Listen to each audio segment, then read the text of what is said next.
آیت نمبر 81 میں وَقُلْ جَاءَ الْحَقُّ وَزَهَقَ الْبَاطِلُ إِنَّ الْبَاطِلَ كَانَ زَهُوقًا، کہو کہ حق آ چکا ہے اور باطل ختم ہو جائے گا۔ باطل ختم ہونے کے لیے پیدا ہوا تھا، حق کی بات کرو، حق سے مت ڈرو۔ اللہ تعالیٰ فرماتے سورہ بقرہ میں سورہ نمبر 2 آیت نمبر 42 اور 43 میں کہ آپ حق کو جھوٹ سے مت بدلو، اور جب آپ حق کو جانتے ہیں تو حق کو مت چھپاؤ، نماز قائم کرو اور زکوٰۃ دو۔ اللہ تعالیٰ فرماتے سورہ بقرہ میں سورہ نمبر 2 آیت نمبر 188 میں کہ آپ رشوت مت دو جج کو، حاکم کو، تاکہ دوسرے کی دولت ہڑپ کر سکو۔ صلاح کے ذریعے معاشرہ سدھرتا ہے، حقانیت بڑھتی ہے، اور جو سلامتی ہے، امن، وہ بھی بڑھتا ہے۔ اللہ تعالیٰ فرماتے ہیں قرآن مجید میں سورہ رعد میں سورہ نمبر 13 آیت نمبر 28 میں کہ مومن وہ ہے جب اللہ کا ذکر کرتا ہے تو اس کا ایمان بڑھتا ہے۔ اللہ کا ذکر کرنے سے مومن کا ایمان بڑھتا ہے، سلامتی بڑھتی ہے۔ اور اللہ تعالیٰ فرماتے سورہ بقرہ میں سورہ نمبر 2 آیت نمبر 153، جو آج پروگرام شروع ہونے کے پہلے جو قاری نے اس آیت کی تلاوت کی تھی، اور اللہ تعالیٰ فرماتے وَاسْتَعِینُوا بِالصَّبْرِ وَالصَّلَاةِ إِنَّ اللَّهَ مَعَ الصَّابِرِينَ، کہ اللہ کی مدد مانگو صلاح اور صبر کے ساتھ، بے شک اللہ صبر کرنے والوں کے ساتھ ہے۔ صلاح پڑھنے کے کئی فائدے ہیں، وقت کی قلت ہونے کی وجہ سے صرف میں چند اور فائدے آپ کے سامنے بیان کروں گا کہ روحانی فائدے کے علاوہ جسمانی فائدے بھی ہیں، بہت سے میڈیکل بینیفٹس ہیں، میڈیکل فائدے بھی ہیں۔ آج کی سائنس کہتی ہے کہ جب صلاح کے دوران ہم رکوع میں جاتے ہیں، جب جھکتے ہیں رکوع میں، تو ہمارے جسم کے اوپری حصے میں خون زیادہ جاتا ہے، اس سے ریلیکسیشن ہے، بدن کو آرام ملتا ہے، اسپائن سپل ہوتی ہے، اور جو نروز ہے اسپائن کے، وہ نروز میں نرشمنٹ ہوتا ہے خون زیادہ جانے کی وجہ سے۔ یہ جو رکوع کی پوزیشن ہے، آج سائنس کہتی ہے یہ فلیٹولنس کے لیے بھی اچھا ہے۔ جب رکوع سے آپ پھر سے اوپر آتے ہیں الرفوع پوزیشن میں، تو خون جو جسم کے اوپری حصے میں جا چکا ہے واپس سے اپنی جگہ آ جاتا ہے، اور بدن میں ریلیکسیشن ہوتا ہے، آرام ملتا ہے۔ سلام میں جب آپ سجدہ پوزیشن میں جاتے ہیں، سجدہ اپنا فورہیڈ، ماتھا زمین پہ ٹکنا، سجدہ جیسے میں نے کہا تھا صلاح کا ایک اہم رکن ہے۔ سجدے میں آج سائنس کہتی ہے کہ اس ایٹماسفیئر میں کئی الیکٹروسٹیٹک چارجز ہیں جو ہمارے سینٹرل نروس سسٹم پہ حاوی ہو جاتا ہے، جس کی وجہ سے ہمیں اسپیزم ہوتا ہے، ہمیں بیک ایک ہوتی ہے، کمر میں درد، مسل میں درد، اور اس کو گراؤنڈ کرنا بہت ضروری ہے۔ جس طریقے سے 3 پن پلگ ہوتا ہے، وہ 3rd پن ہوتا ہے ارتھنگ کے لیے، اسی طریقے سے سجدہ پوزیشن میں there is dominance on the frontal lobe, ذہن کا حصہ جو سوچنے میں استعمال ہوتا ہے وہ frontal lobe, there is dominance of frontal lobe and this precipitation. یہ بہت فائدے مند ہے جتنے الیکٹروسٹیٹک چارجز کو ڈسچارج کرنے کے لیے۔ سجدے کی پوزیشن میں، سجدے کی حالت میں بھیجے میں اور خون جاتا ہے، جو بھیجے کے ہیلتھ کے لیے بہت بہترین ہے۔ It's healthy for the brain, بھیجے کے صحت کے لیے اچھی ہے۔ جب سجدے کی پوزیشن میں فیس میں، چہرے کے چمڑی میں خون کا فلو زیادہ بڑھ جاتا ہے، جس سے چمڑی کی بیماری، مثال کے طور پہ فائبروسائٹس، مثال کے طور پہ چل بینز ہونے کے امکانات کم ہیں، اور ایک خصوصاً ٹھنڈی کے وقت یہ چہرے کے لیے بہت اچھا ہے۔ سجدے کے پوزیشن میں there is less chances of having سائنسائٹس۔ سائنسائٹس بیماری کے بارے میں آپ نے سنا ہوگا، ہیڈ ایک ہوتا ہے۔ سائنسائٹس سجدے کے پوزیشن میں جو میگزیلری سائنس ہے، میں معافی چاہتا ہوں یہ میڈیکل ٹرمنالوجی کا ترجمہ کروں گا تو پوری رات نکل جائیں گی، تو معذرت چاہتا ہوں اور کروں گا تو بھی آپ کو سمجھے گا نہیں. یہ میگزیلری سائنس جو ہے اس کا آسٹیم جو اوپننگ ہوتی ہے اردو میں کہہ سکتا ہوں کہ چھید وہ میڈیا سائڈ اور انٹیریئر سائڈ میں اٹ از لائک انورٹنگ اے پاٹ. تو سجدے کی حالت میں there is drainage of the میگزیلری science. صلاح کے ڈفرینٹ پوزیشن میں قیام، رکوع، سجدہ، اس کے اندر frontal sinusitis ethmoidal sinusitis sphenoidal sinusitis ہونے کے چانسز کم ہیں. سجدے کی حالت میں there is drainage of the bronchial tree. جو پھیپڑے میں جو سیکریشن ہے وہ سیکریشن کے ڈرینیج ہوتا ہے. دیر از لیس چانسز آف ہیونگ برونکیکٹسس. پھیپڑے کی بیماری ہونے کے کم امکانات ہے. عام طور پہ جب ہم سانس لیتے ہیں، آج کی میڈیکل سائنس یہ کہتی ہے کہ سانس جب آپ لیتے ہیں، اندر باہر کرتے ہیں، تو صرف 2/3 حصہ 2/3 portion of the lung air is exhaled out. صرف 2/3 حصہ ہوا کا پھیپڑے کا باہر جاتا ہے اور نئی ہوا آتی ہے.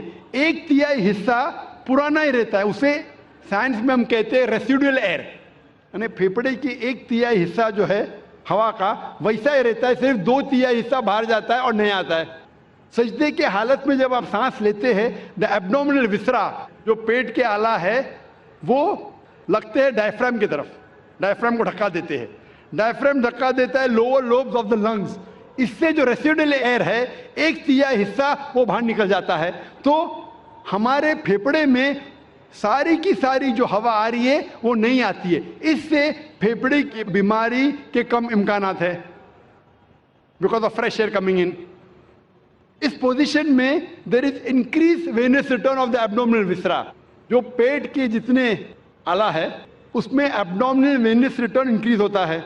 آج کی سائنس یہ کہتی ہے کہ سجدے کے پوزیشن میں it is very good for those people suffering from femoral hernia and oesophageal hernia. جس کو ایسوفیجل ہرنیا ہے، ہرنیا کا لفظ سنا ہے آپ نے، ایسوفیجل ہرنیا یا فیمورل ہرنیا، یہ صلاح کی پوزیشن اس مریض کے لیے بہتر ہے.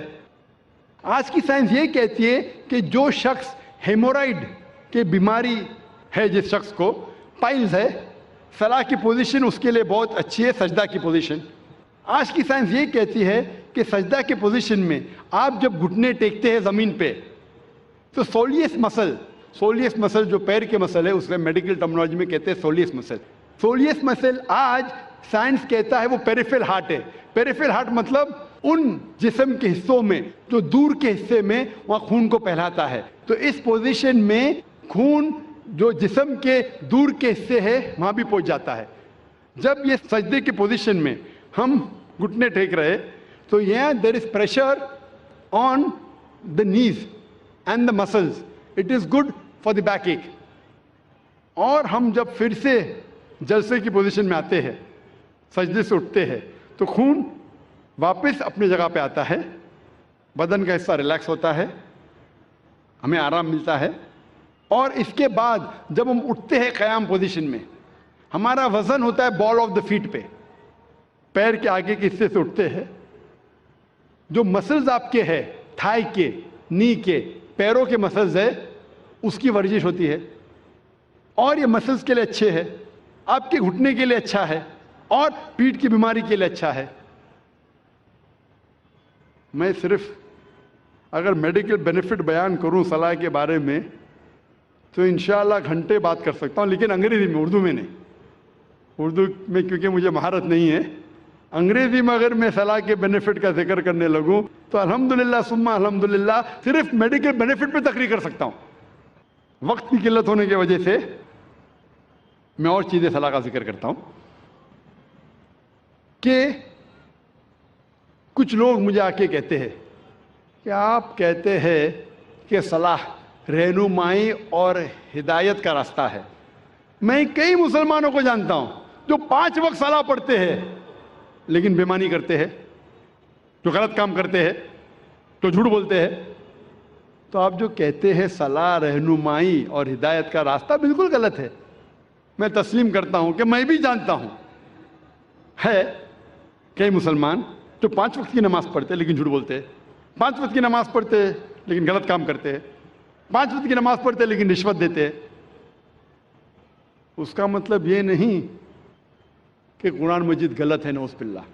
اللہ تعالیٰ قرآن مجید میں فرماتے ہیں سورہ مومنون میں سورہ نمبر 23 آیت نمبر 1 اور 2 میں کہ وہ مومن فلاح پاتے ہیں جو نماز خشوع کے ساتھ پڑھتے ہیں۔ وہ مومن فلاح پاتے ہیں جو نماز خشوع کے ساتھ پڑھتے ہیں۔ یہاں اللہ تعالیٰ یہ نہیں کہتا ہے جو نماز پڑھتے ہیں وہ ہدایت پاتے ہیں، یہاں اللہ تعالیٰ فرماتے وہ مومن فلاح پاتے ہیں جو نماز خشوع کے ساتھ پڑھتے۔ اگر کوئی مسلمان خشوع کے ساتھ نماز پڑھا تو انشاءاللہ وہ کبھی بھی جھوٹ نہیں بولے گا، وہ کبھی بھی چوری نہیں کرے گا، وہ کبھی بھی رشوت نہیں دے گا۔ تو یہ لوگ جو نماز پڑھ رہے ہیں خشوع کے ساتھ نہیں پڑھ رہے ہیں، صحیح طریقے سے نماز نہیں پڑھ رہے، اسی لیے ہدایت نہیں پاتے۔ اگر آپ صحیح طریقے سے نماز پڑھیں گے تو انشاءاللہ خشوع کے ساتھ پڑھیں گے تو ہدایت بے شک پائیں گے۔ جب ہم نماز کے معنی نہیں جانتے تو کیسے اللہ تعالیٰ کی ہدایت پہ عمل کریں گے؟ میں آپ کو ایک چٹکلا سناتا ہوں۔ ایک وقت ایک ہندوستانی قاری، بہت مشہور قاری، وہ جاتا ہے سعودی عربیہ اور مغرب کا سمے رہتا ہے، تو وہاں کے عرب کہتے ہیں قاری صاحب بہت مشہور ہے، آپ مغرب کی صلاح پڑھاؤ۔ تو قاری صاحب مغرب کی صلاح پڑھاتے ہیں۔ صلاح پڑھانے کے بعد، سلام پھیرنے کے بعد ایک عرب مسکراتا ہے، تو قاری صاحب پوچھتے کیا آپ کو میری قرات پسند نہیں آئی؟ تو عرب جواب دیتا ہے قرات تو بہت پسند آئی، لیکن میں سوچ رہا تھا کہ سلام میں آپ نے یوسف علیہ السلام کو کنویں میں تو ڈالا، لیکن صلاح ختم ہونے کے پہلے کنویں کے باہر کیوں نہیں نکالا؟ میں دیکھ رہا ہوں کہ صرف چند لوگ مسکرا رہے ہیں۔ یہ جو لوگ مسکرا رہے ہیں وہ لوگ قرآن مجید کو ترجمے سے پڑھ چکے ہیں۔ جو لوگ کو یہ چٹکلا سمجھ میں نہیں آیا وہ لوگ قرآن مجید شاید ترجمے سے نہیں پڑھے، یا ہو سکتا ہے پڑھے لیکن کچھ چیزیں بھول چکے ہیں۔ چٹکلے کو اگر اب ایکسپلین کرے تو مزہ نہیں آتا۔ اگر شاعری کا ترجمہ کرے کوئی سادی اردو میں تو شاعری کا مزہ ہی نہیں رہتا ہے، اور ہمارے فیض الرحمان صاحب ماشاءاللہ شاعری میں تو ایک دم ایکسپرٹ ہے۔ لیکن عوام کے فائدے کے لیے میں چٹکلا ضرور آپ کو سناؤں گا، اس کے پیچھے کیا کہانی ہے۔ وہ عرب جب کہتا ہے قاری سے کہ آپ نے سلام میں یوسف علیہ السلام کو کنویں میں تو ڈالا، صلاح ختم ہونے کے پہلے کنویں کے باہر کیوں نہیں نکالا؟